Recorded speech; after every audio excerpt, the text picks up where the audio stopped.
Bonjour à toi cher spectateur, Aquarella de Victor Kosakowski, c'est un film dont j'entends parler depuis un petit moment, parce que le long métrage a tout de même traversé pas mal de festivals à travers le monde, et les échos sont, je dirais pas dithyrambiques, mais sont clairs sur l'ambition démesurée qu'avait Kosakowski par rapport à ce qu'il voulait raconter au sein de son film. C'est un long métrage qui prend la forme d'un documentaire, sur le papier. Mais ça avait l'air d'être aussi une espèce d'expérience. Donc du coup, moi, les deux mixés, ça me donne extrêmement envie de voir ce genre de film en salle. Le résumé pour faire simple, si on appelle la Terre la planète bleue, ce n'est pas pour rien. Au cœur de son cycle sur celle-ci, l'eau passe par différents stades, un cycle qui lui fait parcourir tous les états et qui forme presque une odyssée. Alors, j'ai bien conscience que ce genre de film va toucher très peu de personnes, parce que c'est un long métrage très atypique, qui a une forme atypique, qui a une conception atypique et qui a un but très atypique. Mais c'est magnifique. C'est juste extraordinaire ce qu'a fait Kosakowski ici. C'est un long métrage qui est d'une puissance, d'une maestria, d'une maîtrise, d'une élégance, d'une intensité et qui a un aspect immersif tellement prenant dès les premières minutes qu'on ne peut pas s'empêcher de rester fasciné devant son écran. Le long métrage est splendide, de bout en bout.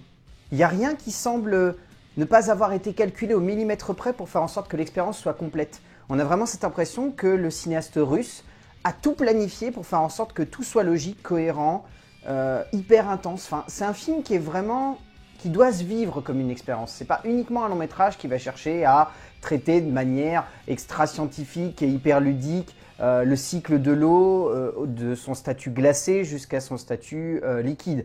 C'est un film qui a envie avant tout de nous montrer comment l'eau domine le monde, finalement.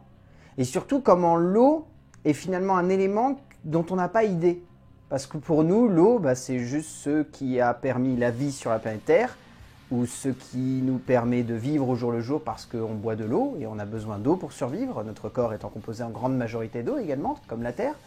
Mais le film va beaucoup plus loin, et cherche surtout à nous montrer que l'eau est un élément extrêmement puissant, impitoyable, et qu'il faut presque s'en méfier.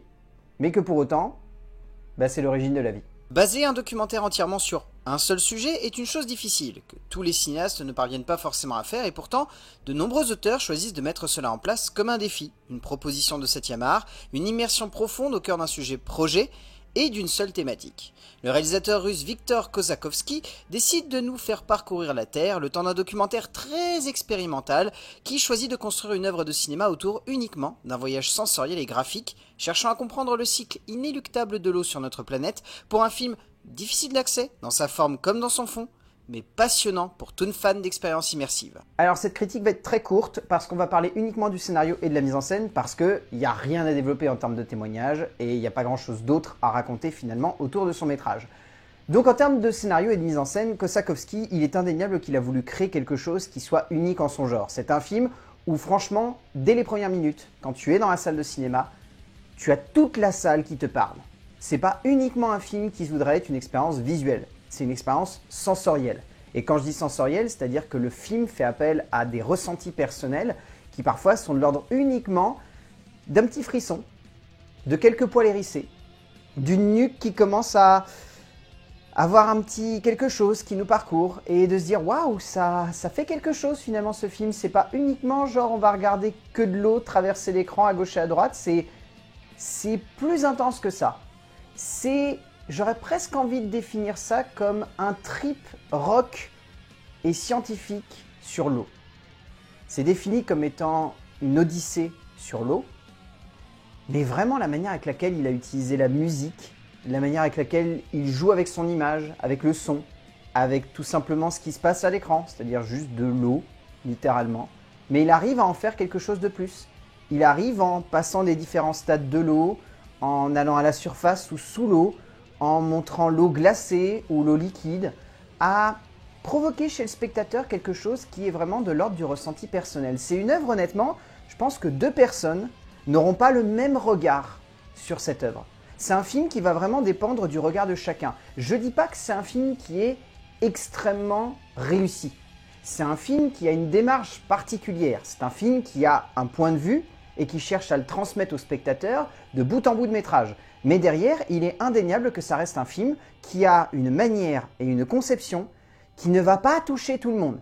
Franchement, ça ne m'étonnerait pas qu'il y ait des personnes demain qui viennent me voir et qui me disent « j'ai pas adhéré, j'aime pas, je trouve pas ça intéressant, c'est long, c'est chiant ».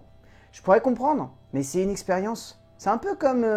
on a quelques longs métrages comme ça, des Samsara, c'est un petit peu dans ce même esprit, c'est juste une expérience. C'est pas forcément un film qui est le témoignage d'un temps donné ou d'une époque, quoique Samsara c'est un peu plus le cas. Là c'est vraiment juste, mets-toi à la place de l'eau, ressens tout ce qui se passe, et laisse-toi emporter par le son et l'image. Uniquement basé donc sur un ressenti profond de ce qui se passe devant sa caméra, le cinéaste russe cherche avant tout à développer un graphisme, un rythme et une esthétique qui souhaitent avant tout faire en sorte que le spectateur se plonge totalement à bras-le-corps dans l'écran. Pas question de mettre une voix off, encore moins de faire parler des témoins face à la caméra.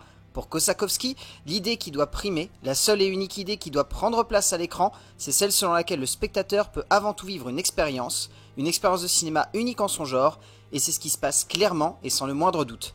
Pour le coup, je comprendrais totalement que certains n'adhèrent absolument pas à ce délire, car il s'agit d'une vraie et intense proposition de cinéma, se rapprochant presque du Voyage of Time de Terrence Malick. Donc oui, on est sur une expérience atypique, qui touchera pleinement certains, et qui en laissera d'autres très perplexes. Au bout du compte, Aquarella est un film que je trouve très intéressant. Si vous avez l'occasion de voir en salle, je vous le conseille vraiment, parce que c'est le genre d'expérience qui, je pense, sur une télé ou un écran d'ordinateur, n'aura pas le même effet. Parce que l'expérience salle apporte beaucoup à la sensibilité que ça évoque au spectateur. Parce que on est pris dedans. On ne peut pas lâcher des yeux cet écran. On est dans cette envie de vouloir voir jusqu'où va aller l'eau.